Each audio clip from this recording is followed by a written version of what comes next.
Halo, kembali lagi di channel saya Riko Putra, Good and Cool Studio.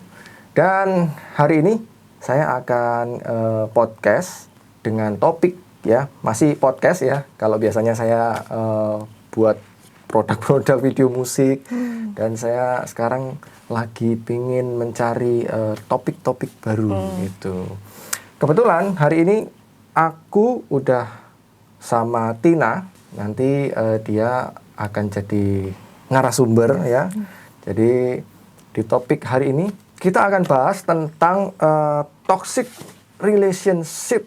Ini kayaknya masalah yang masih ini ya, sampai sekarang juga banyak terjadi ya. Iya. Gitu ya. Jadi sebelumnya Tina ini adalah seorang dosen. Dia juga seorang psikolog ya di Unika Widya Mandala Surabaya. Gitu. Satu alumni. Satu alumni ya. Kakak kelas saya berarti. Sama Foni juga ya. Iya. Oke, langsung aja. Kenapa aku bahas toxic relationship? Karena buat aku pribadi topik ini gimana ya? Aku sendiri kayak di lingkungan gitu cukup punya banyak teman atau kayak pengalaman atau pernah tahu hal yang ya kejadian seperti itu gitu. Makanya kenapa aku juga sometimes kok bisa ya gitu loh. Kadang-kadang itu juga bingung kenapa kok bisa segitunya gitu ya. Kalau kita lihat kasus-kasus yang lebih ekstrim. Akan mulai mungkin dari sebenarnya deskripsinya toxic relationship ini apa? Baik. Iya. Sebenarnya term toxic relationship ini kan term yang istilahnya gaul ya gitu. Jadi iya bahasanya. Iya betul. Kalau kita kaji secara teoritis ini kan bukan istilah yang khusus sebenarnya. Jadi karena pengertian dari bahasa gaul toxic relationship artinya toxic itu kan beracun ya. Jadi adanya hubungan yang beracun gitu istilahnya. Nah kalau dari termnya itu kita bisa mengartikan bahwa memang ini adalah hubungan yang kalau kita terlibat di dalamnya maka akan mempengaruhi kondisi kesehatan mental kita gitu. Dalam arti yang berdampak negatif ya. Jadi emosi-emosi yang dominan di hubungan ini adalah cenderung yang negatif. Seperti itu. Makanya kenapa toksik ya? Iya. Toksik beracun. Beracun. Tapi kalau dalam dunia psikologi cenderung ilmiahnya mungkin ada nggak ya? Untuk. Nah ini sebenarnya juga agak-agak sulit untuk di ini ya. Biasanya memang toxic relationship ini erat dikaitkan dengan emotional abuse ya. Jadi abusive relationship gitu. Nah, ya jadi memang cenderungnya akan masuk ke ranah abusive relationship. Nah, tapi perlu diperhatikan bahwa tidak semua toxic relationship ini termasuk dalam abusive relationship. Tidak semua. Tapi semua abusive relationship pasti toxic relationship. Term terdekatnya itu lebih ke abusive relationship lah gitu. Kalau kita mau lihat secara teori ya gitu. Nah ini kalau yang tadi dikatakan kalau yang ini pasti begini, kalau ini belum tentu seperti. Contohnya gimana? Yang belum tentu itu. Ya kan terkadang di toxic relationship ini kan ada yang memang menjurus ke abusive relationship ya. Jadi misalnya physical, emotional, bahkan juga verbal. Ya itu biasanya ada di toxic relationship. Tapi tidak semua toxic relationship ini harus ada unsur abusive-nya. Karena misalnya ada orang yang memang tidak aware ya bahwa relasinya itu mungkin merugikan pasangannya atau merugikan temannya gitu. Dalam arti dia tidak aware sehingga tidak ada niat untuk istilahnya melakukan perilaku yang tidak baik itu. Jadi toxic relationship itu ya tidak termasuk abusive karena memang tidak sadar bahwa apa yang dia lakukan itu berdampak buruk terhadap orang lain gitu. Apa gini, kalau mungkin biasanya banyak ya kalau orang aku hanya bercanda gitu. Padahal sebenarnya nyakitin gitu loh. Iya. Apakah sometimes kayak begitu tuh kadang-kadang? Ya tergantung ya patternnya ya. Apakah memang kok diulang terus kan berarti bercandanya. Iya. Berarti itu mungkin hanya alasan ya untuk membenarkan diri gitu. Ya, tapi kalau ya kita bisa lihat dari pattern. Tapi kalau sudah jadi pattern berarti ini kan sudah termasuk toksik ya. Oke. Jadi mungkin kalau nggak tahu atau nggak sengaja mungkin aku kira mungkin dia bakal begini. Ya, tapi dan kok mungkin ternyata, sesekali ya mungkin ya belum termasuk itu ya gitu. Oke. Jadi begitu ya. Tidak selalu ya, tapi kalau Ya. abusive Pasti termasuk toxic relationship. itu pasti toxic. Sekarang kita ngomongin tentang yang lebih realitinya ya. Kayak tadi aku cerita tentang kayak teman-teman atau lingkungan yang pernah aku tahu. Kalau dari Tina sendiri yang pernah, ini real ya, hal real, kejadian real, entah klien, entah lingkungan dari Tina sendiri yang kebanyakan seperti apa untuk toxic relationship itu? Iya, jadi sebenarnya toxic relationship ini ya sangat erat ya, dan mungkin kalau di setiap orang itu pasti bisa menemukan satu lah minimal kejadian entah di dirinya atau orang lain ya. Ya memang kondisi nyatanya saat ini sih bisa saja sih di relasi manapun ya. Jadi tidak hanya dengan pasangan gitu, tapi dengan teman juga bisa, di lingkungan kerja juga bisa, bahkan dalam lingkungan keluarga juga bisa terjadi toxic relationship. Jadi ya namanya di mana ada relasi itu mungkin saja terjadi gitu. Oke. Nah, mungkin kan kebanyakan orang mikirnya, oh toxic relationship kebanyakan di pasangan gitu ya. Umumnya ya, Iya. kalau yang orang tahu Orang awam pacaran, ya. pacarnya begini. Tapi ternyata enggak, di relasi manapun saja toxic relationship ini bisa terjadi juga gitu. Dan memang pendekatannya kita di setiap jenis toxic relationship-nya ini juga ya harus berbeda-beda ya. Contoh misalnya kalau toxic relationship-nya di pasangan, nah mungkin ujung-ujungnya jalan terakhirnya mungkin bisa putus ya, mengakhiri hubungan. Tapi kalau itu terjadi di keluarga, ini agak sulit kan? Gak mungkin kita putus hubungan dengan keluarga. Nah, Iya. betul ya. Masuk Kalau di akal. pekerjaan Betul. atau teman, kita mungkin bisa ya udahlah berhenti Pindah bergaul. kerja, Ya, atau enggak terlalu deket gitu kan. Tapi kalau yang sulit tuh yang di keluarga. Nah, itu gimana cara mengatasi itu, jadi tantangan tersendiri sih. itu lebih bisa dikatakan itu lebih apa ya, lebih challenging. Iya, lebih challenging karena ya tidak bisa dihindari ya, kita nggak bisa ini gitu. Apalagi kalau memang satu rumah. Betul. Jadi berat ya ini.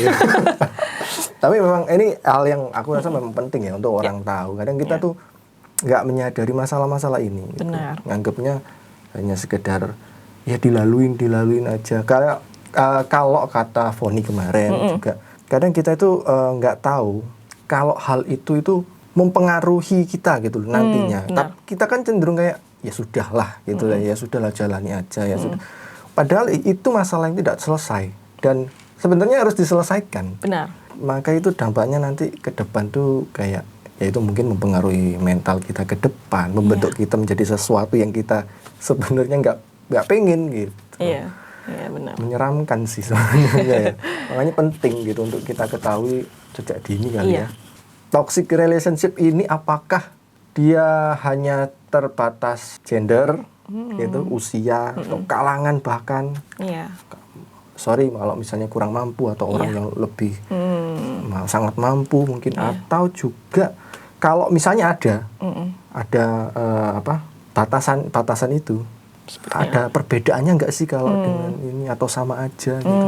Iya, kalau berdasarkan ya data-data penelitian ya, data demografis itu, toxic relationship ini memang umumnya dialami oleh paling banyak ya, prosentasenya dialami di dewasa awal ya, usia-usia ya 20 sampai 30-an tahun.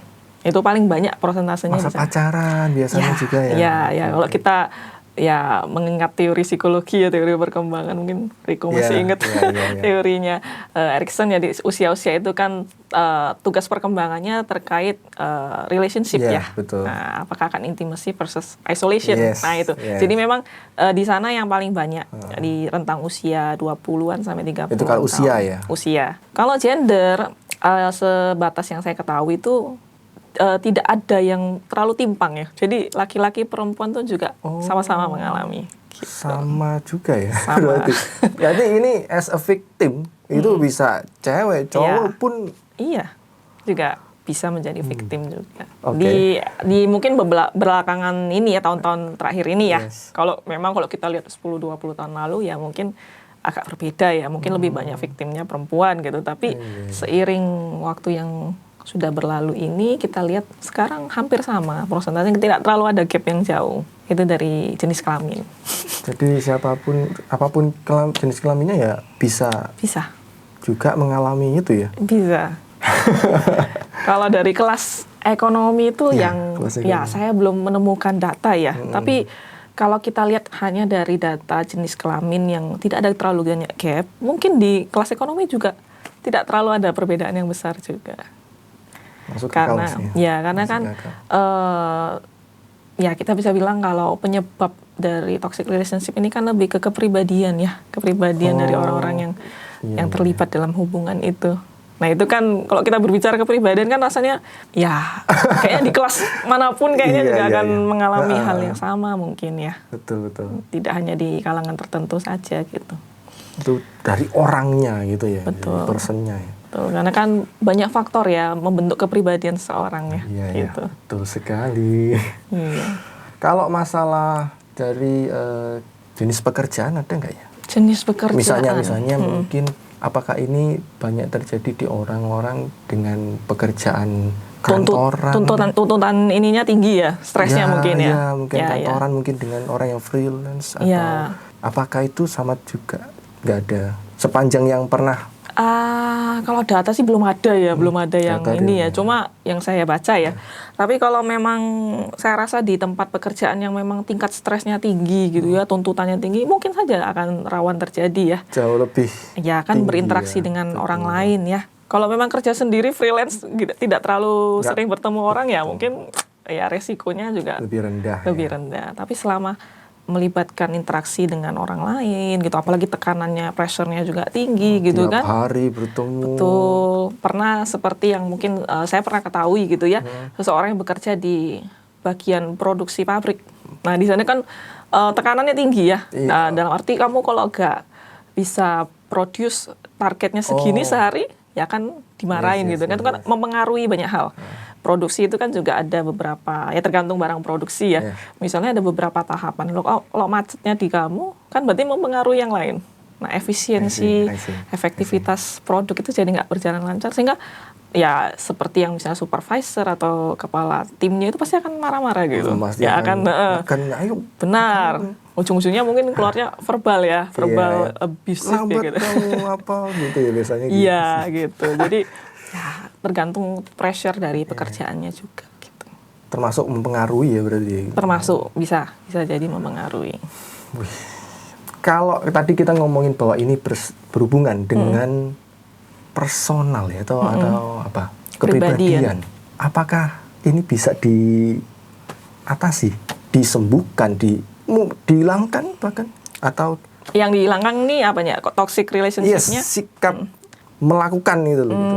Sikap-sikap kita atau orang yang ya kalau kita lihat semangatnya psikologi ya pasti bisa ya. Bisa, tapi ya memang tergantung lagi ke pribadinya masing-masing. Nah, kalau kita berbicara relasi ini kan tidak hanya satu orang, tapi dua orang. Yes.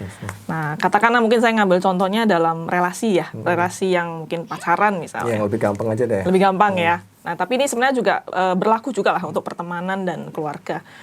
Dalam pasangan ini, kalau misalnya terjadi toxic relationship, dibutuhkan hal kesamaan itu adalah keinginan ya dari dua belah pihak ini supaya mau nggak menyelesaikan ini dan merasa ini masalah nggak gitu loh.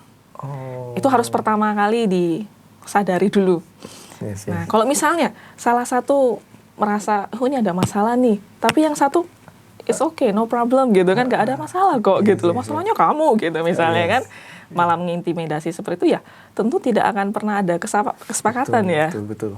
Nah, jadi yang pertama itu harus ada self awareness masing-masing dulu bahwa ini adalah suatu problem, suatu masalah. Nah, hubungan kita ini kok namanya kalau orang berhubungan itu kan goalnya pasti ingin misalnya saling support, saling menyemangati betul. Gitu kan, tapi jatuhnya malah kok kita jadi saling menyakiti, malah efeknya saling itu gitu. Secara psikologis malah jadi down gitu kan. Nah, itu kan berarti sudah membuat goal relationship itu menjauh ya. Ya, malah bukan mendekati malah menjauh. Betul. Nah, itu yang harus disadari dua belah pihak dulu gitu. Jadi kalau sudah ada self awareness dari masing-masing bahwa ini ada problem nih kita, ya udah coba kita refleksikan bersama. Kira-kira kita pengennya apa sih di hubungan ini? Ya, sehingga ada komunikasi yang terbuka. Nah, kalau sudah ada komunikasi yang terbuka, pengennya kemana, goals-nya, terus kira-kira apa yang bisa kita lakukan untuk supaya membuat hubungan ini lebih baik, ya disepakati bersama, gitu. Komit ya, harus komit ya. Iya. Kan memang kunci dari segala relasi itu kan komunikasi. Gitu. Iya sih. Tapi yang sulitnya di relasi-relasi toxic relationship ini adalah ada pihak yang tidak sepakat. Jadi satu aja yang merasa ini toxic, yang satu merasa nggak apa-apa, kamu aja yang salah. Jadi ada istilahnya bukan saling ya, mungkin menyalahkan pasangannya gitu, bahwa sebenarnya aku juga nggak apa-apa loh, kamu yang kayak gitu. Nah, itu yang repot di sana. Iya ya. Jadi kayak tuh kebanyakan gini ya, mungkin ya. Kalau yang aku lihat sih sebagai orang yang melakukan sama si korban, ini mereka yang kadang-kadang cenderung kayak resisten untuk. Iya. Benar. Dan sebenarnya ya Riko, mohon maaf, saya kurang suka menggunakan term korban juga ya, karena sebenarnya kan kita ngomongin apa biasanya? Ya, pihak pasangannya aja gitu yang mungkin ya terintimidasi. Yes. Mungkin gitu ya enaknya. Karena kan sebenarnya relasi itu kan kerjasama dua pihak ya. Betul. Jadi yang satu mungkin mendominasi, tapi satunya juga membiarkan. Jadi kan itu bisa terjadi. Kalau kita ngomong korban juga kayaknya kok kurang pas gitu loh. Bahkan mungkin Riko pernah dengar ya di orang-orang yang di hubungan toxic relationship ini, bahkan mungkin pernah bertanya-tanya nggak, kenapa kok sih bertahan gitu? Ya, aku punya teman yang kayak begitu, cewek sih ya. Cuman untungnya sekarang udah nggak sama pasangannya. Cuman sepanjang aku tahu, waktu itu aku gedek juga sih. Maksudnya kayak itu kenapa ya kok kamu masih, maksudnya itu udah tahap ya kasar juga gitu ya kan. Terus apa ya, kayak entah posesif juga. Pokoknya udah fisik udah ke situ lah, udah ke fisik juga, verbal juga, sikap juga kayak terlalu. Saya ngelihat itu kayak gitu ya. Temen saya jadi kayak, kamu jadi nggak bisa apa ya, kalau di musik ini kan orang-orang harus produktif atau apa, nggak enak gitu ngelihat temen yang biasanya bisa tapi kayak terhambat tuh, kayak lucu. Sekarang kayak nggak optimal ya. Kayak mau apa, aku takut nanti pacarku dulu aku. Maksudku hubungan kayak tadi dibilang kan komunikasi ya wajar. Cuman kalau udah tahap kayak kamu melakukan itu posesif gitu ya. Izin tuh karena takut, bukan karena apa ya? Menginformasikan. Kan biasanya kalau yang sehat kan gitu ya aku mau ngomong aja pokoknya supaya dia tahu gitu. Tapi kalau udah karena aku takut nanti dia marah, itu udah sebenarnya agak warning sih ya. Karena sudah masuk emosi negatifnya ya. Jadi kayak merasa takut gitu. Bukan lagi membagikan info kayak berbagi sesuatu yang menyenangkan. Motivasinya udah berbeda. Betul. Kok bisa itu lah, aku itu kira-kira kenapa ya? Banyak, apa ini dari didikan itu pengaruh nggak ya? Maksudnya dia mungkin di keluarga akhirnya dia menemukan sosok yang jadi kesannya kayak bisa menggantikan sosok orang tua gitu. Iya, atau mungkin di keluarganya dia biasa dididik seperti harus selalu nurut atau apa ya, keluarganya mungkin agak otoriter gitu ya. Kebanyakan dari situ apa mungkin ada faktor, kalau saya soalnya nggak kepikiran untuk faktor yang lainnya. Ya sebenarnya banyak faktor ya, sekali lagi. Jadi bukan hanya faktor tunggal sebenarnya. Jadi di case by case itu bisa saja ada persamaan, tapi bisa juga ada perbedaan ya. Tapi yang memang umumnya terjadi itu pertama ada rasa takut. Nah, rasa takut ini juga luas ya. Iya sih. Takut ditinggalkan, betul. Sehingga karena mungkin hubungannya selama ini sudah terlalu apa istilahnya ya? Bergantung? Iya, codependent, terlalu bergantung ya. Ya, padahal kan kalau hubungan itu kan harusnya saling bergantung. Jadi harus jujur ya. Balance ya, seimbang ya. Saling bergantung. Nah, kalau yang terlalu bergantung di satu ini kan jadinya nggak balance. Nah, itu bisa jadi yang pertama karena takut ditinggalkan, karena sudah terlalu selama ini bergantung dengan satu sosok ini, pasangannya. Dia yang apa-apa selalu nge-serve ini, benar. itu. Nah, ini bisa juga dari segi ekonomi ya, keuangan gitu kan, bisa juga ya kalau ada di rumah tangga gitu, bahkan nggak rumah tangga, pacaran juga bisa juga sih. Iya kan selama ini dia bantu saya gini kan. Nah, kalau nanti saya putus atau saya cerai nanti juga gimana kondisi secara finansial gitu, itu bisa jadi. Nah, atau takut secara psikologis yang dalam arti ya takut ditinggalkan itu, takut bahwa nanti kalau saya sudah putus apakah bisa menemukan orang lain lagi yang bisa sayang gitu ya. Kebanyakan memang ada sharing gitu yang mengatakan bahwa takut ya memang sih pasangannya ini ya memang ya toksik ya, tapi di satu sisi dia juga ya sayang sama aku gitu ya. Ada kebaikan lah yang dia lakukan ya gitu kan, ya fair lah, manusia kan juga gak mungkin 100% evil gitu ya. Evil iya gitu. Jadi dia merasa bahwa kalau nanti saya putus apakah akan ketemu orang yang sayang sama saya gitu ya. Nah, itu macam-macam sih, ketakutan itu kan macam-macam ya. Kalau di perempuan mungkin entah secara security, secara feeling itu, atau secara finansial, atau juga bisa secara usia gitu kan. Nah, takut nanti mau mulai lagi dari awal kan makan waktu lagi. Terutama kalau cewek ya, kalau cewek. Gitu ya. Tapi cowok juga ya, ada juga yang merasa seperti itu juga sih.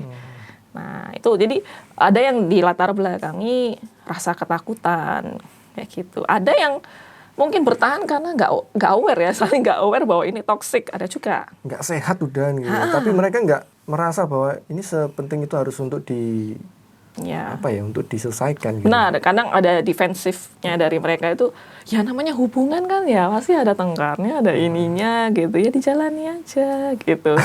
Ada yang kayak gitu ya, kesannya positif ya, tapi sebenarnya juga tidak sih gitu.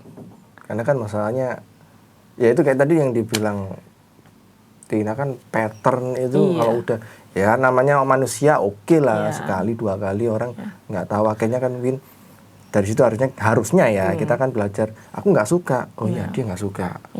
Tapi kalau udah jadi pattern itu beda cerita ya, udah kayaknya ini udah kebiasaan, buruk banget gitu lah ya. Tapi ada faktor juga yang kayak tadi Riko sampaikan ya, faktor keluarga ini juga ya bisa jadi ada pengaruhnya, karena kan itu membentuk kepribadian seseorang itu ya. Perkembangan. Benar. Apakah memang di keluarganya itu dari kecil pola asuhnya itu ya cenderung yang ya otoriter juga bisa ya, dan istilahnya mungkin agak keras gitu ya. Nah, sehingga yang dia ketahui adalah relasi itu ya seperti itu gitu loh. Karena bisa menjadi cerminan dia berelasi dengan orang lain juga gitu nantinya, apalagi yang relasi yang lebih intim ya. Dan dia akan menerapkan itu kembali gitu ya. Secara dia sadar ataupun tidak sadar. Nah, jadi kalau memang secara tidak sadar, nantinya kalau dia cerita ke orang yang mungkin bisa menunjukkan ya, ini loh pattern dari orang tuamu. Nah, nanti dia baru akan, oh iya kok sama gitu loh. Nah, itu juga menarik kadang memang. Ini aneh ya, berarti kalau di keluarga ini sebenarnya inti ya. Benar. Jadi di keluarga kita itu kita mengenal relasi sosial yang pertama. Yang pertama, betul. Ya kan, sebelum kita ke sekolah, ke teman, ke orang luar ya. Benar. Dasarnya ini harus kuat dulu. Kalau nggak kuat juga nanti keluarnya jadi problem nantinya. Betul. Makanya kayak kebiasaan di keluarga banyak yang sebenarnya kalau menurut pandanganku nih, opini, ada hal-hal kebiasaan yang mereka bilang ya di keluarga itu harusnya begitu, biasanya begitu.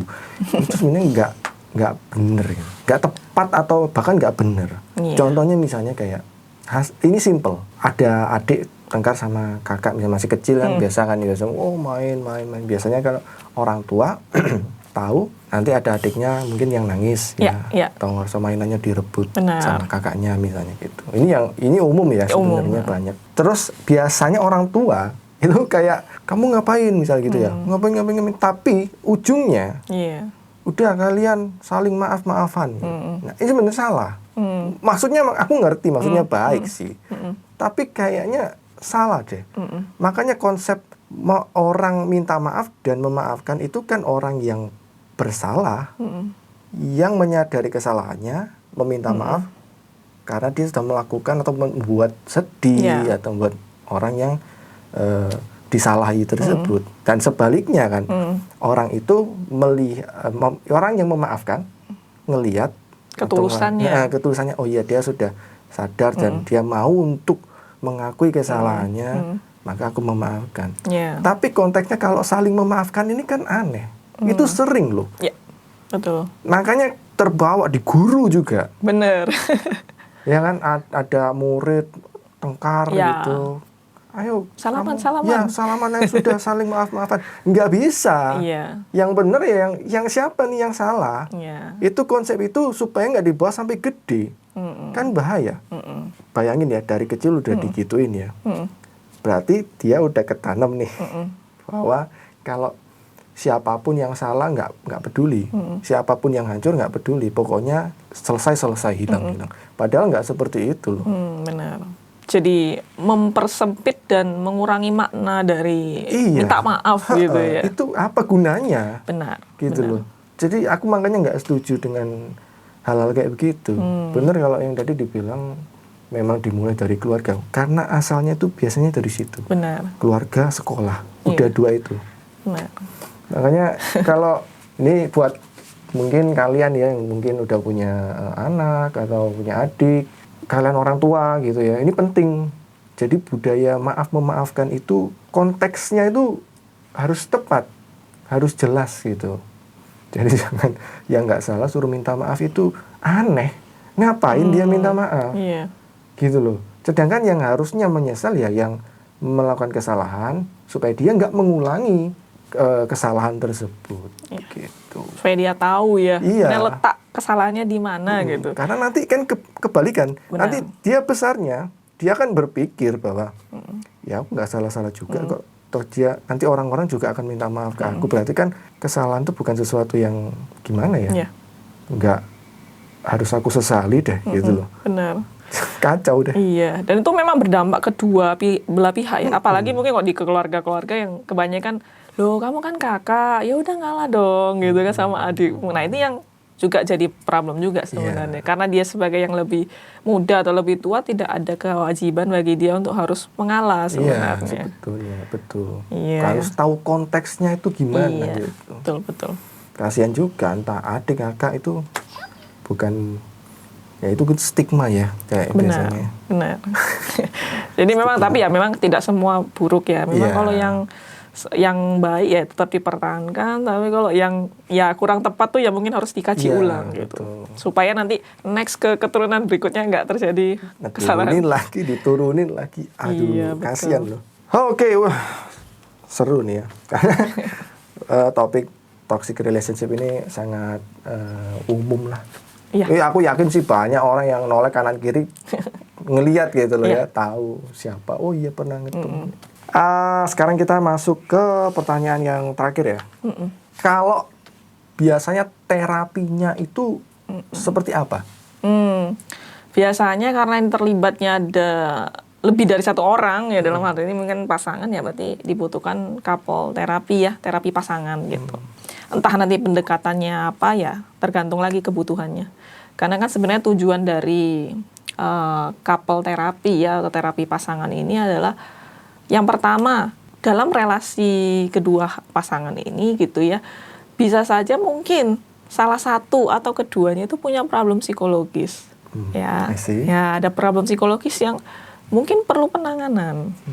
Nah, mungkin ya, tapi ini tidak semua ya. Tidak semua harus mengalami gangguan. Misalnya dalam suatu hubungan, ada satu pasangan yang mungkin punya problem psikologis misalnya ya, entah mungkin mengalami gangguan kepribadian gitu ya tertentu. Karena memang ada ciri khas dari kepribadian tertentu yang bisa istilahnya memunculkan meningkatkan potensi toxic relationship. Misalnya kepribadian yang narsis. Kemudian kepribadian yang borderline ya, mungkin kalau pernah dengar borderline personality disorder, gangguan ya. Atau kalau bahasa Indonesianya gangguan kepribadian ambang. Kayak enak ya. Iya. Jadi dua jenis tipe kepribadian ini cenderung memiliki permasalahan dalam relasi mereka. Ya, dan ya tapi saya tidak mengeneralisasi semua akan mengalami ya, tapi biasanya memang akan ada problem dengan orang lain gitu.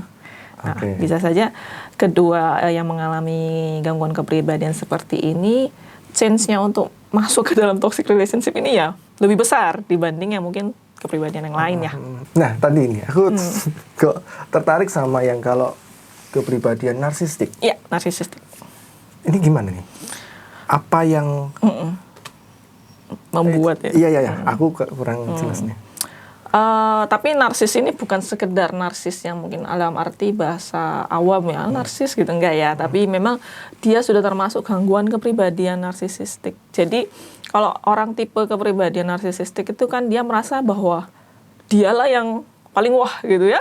Dia pusat dari segalanya mungkin kan ya. Yes. Ya, dia yang benar, orang lain yang salah. Dia memuja dirinya ya, pokoknya ya. Tipe orang yang seperti itu pasti dalam relasinya dia tidak mau disalahkan. Iya. Benar ya? Dominan. Iya. Lebih. Kamu yang salah, kamu bukan saya gitu loh. Jadi dia akan selalu, kamu sih yang mungkin kalau ada pasangannya komplain misalnya, oh kamu kok telat datang janjian misalnya ya.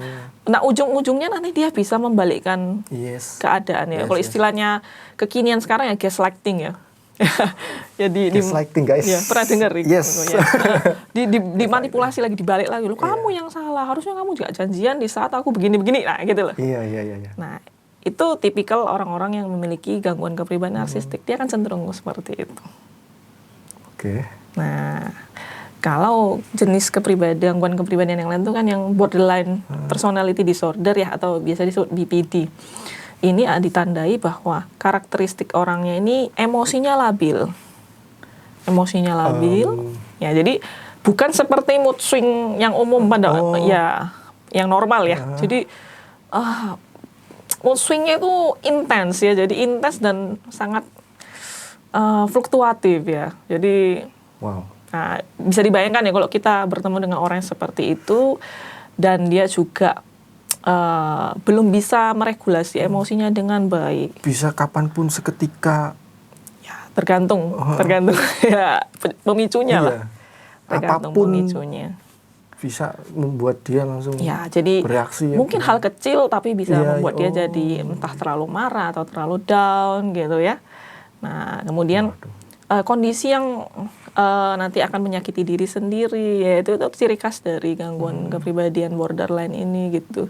Jadi kalau misalnya ya mungkin yang pernah mendengar atau pernah menyaksikan atau pernah terlibat dalam hubungan yang misalnya kalau tengkar terus pasangannya ya udah kamu nggak mau maafkan aku atau mau putus, ya aku bunuh diri. Tapi bukan semua orang yang mengatakan hal itu mengalami BPD ya, tapi ciri khasnya seperti itu salah satunya. Jadi mengancam ingin menyakiti diri lah, mengancam ingin mengakhiri hidup lah, supaya ya orang pasangannya kasihan dan ya inilah semacam itu. Jadi kalau ke couple terapi, jadinya nggak jauh ya. Couple terapi itu psikolog bisa membantu kalau ada isu-isu yang terkait itu, yang selama ini mungkin tidak terdeteksi ya. Jadi itu adalah sebenarnya penghalang utama dalam relasi misalnya. Nah, akhirnya nanti ada sesi konseling berdua, nanti juga ada konseling pribadi-pribadi gitu. Pada yang mungkin mengalami gangguan gitu. Jadi bukan berarti kalau sudah didiagnosis ada gangguan itu terus final, enggak. Ya itu awal perjalanan lah. Kalau dia punya self awareness, aku mau berubah nih untuk kebaikan bersama ya. Lebih lanjut. Iya, bisa lanjut di terapi. Cuma masalah utama ini bolak-balik kalau saya bercermin dari kasus-kasus ya, misalnya klien yang pernah saya tangani juga, itu kebanyakan tidak ada awareness dari pihak yang lain. Jadi hanya sepihak aja. Benar. Jadi yang pihak yang mungkin yang kalau Riko bahasa kalau ini korban gitu ya, atau yang diintimidasi akan datang ke psikolog menceritakan. Nah, tapi yang pasangannya tidak mau ikut. Katanya itu bukan salah aku, itu kamu yang harus pergi gitu. Kamu yang harus ke psikolog, bukan saya gitu. Salah kamu kok gitu. Nah, itu yang agak repot. Di situ kalau nggak ada awareness di situ ya percuma. Kalau yang kita terapi hanya satu orang ini, kalau mau tetap ada dalam hubungan ini jadi sulit. Terus kalau kayak begitu biasanya gimana? Nah, ya itu kalau memang putus atau gimana ujung-ujungnya? Pisah? Ya biasanya sih ya sebagai psikolog kami akan kembalikan ke klien ya. Jadi kamu coba refleksikan selama kamu berhubungan ini dampaknya apa ke kamu. Coba di list deh dampak positif, dampak negatifnya apa. Sebelum mungkin dan sesudah. Apakah malah banyak yang membuat kamu jadi negatif? Kamu ya nggak jadi produktif misalnya. Jadi orang yang mungkin minder, tidak percaya diri, takut, mempertanyakan diri ya kan. Nah berarti kan konsekuensinya negatif ya. Meskipun pasti ada yang positif, pastilah. Nah itu perlu dikaji ulang. Dengan kondisi pasangan yang juga mau berubah apa enggak gitu loh. Kalau dia merasa nggak ada problem, juga gimana? Prediksi ke depannya seperti apa? Nah, apakah prediksi kedepannya hubungannya akan lebih baik atau tidak? Nah, daripada mungkin kalau ini kasusnya masih pacaran ya, dipaksakan ke pernikahan itu kan lebih rumit lagi. Lebih rumit lagi saat ada anak. Nah, nanti ini jadi rumit. Ada anak, ada keluarga besar, ya udah. Tinggal kayak bom waktu aja kan. Kalau seperti itu biasanya saya kembalikan, kamu siap nggak dengan itu? Ya, kalau saya nggak mau misalnya kayak gitu ya. Ya, apa yang bisa kamu lakukan?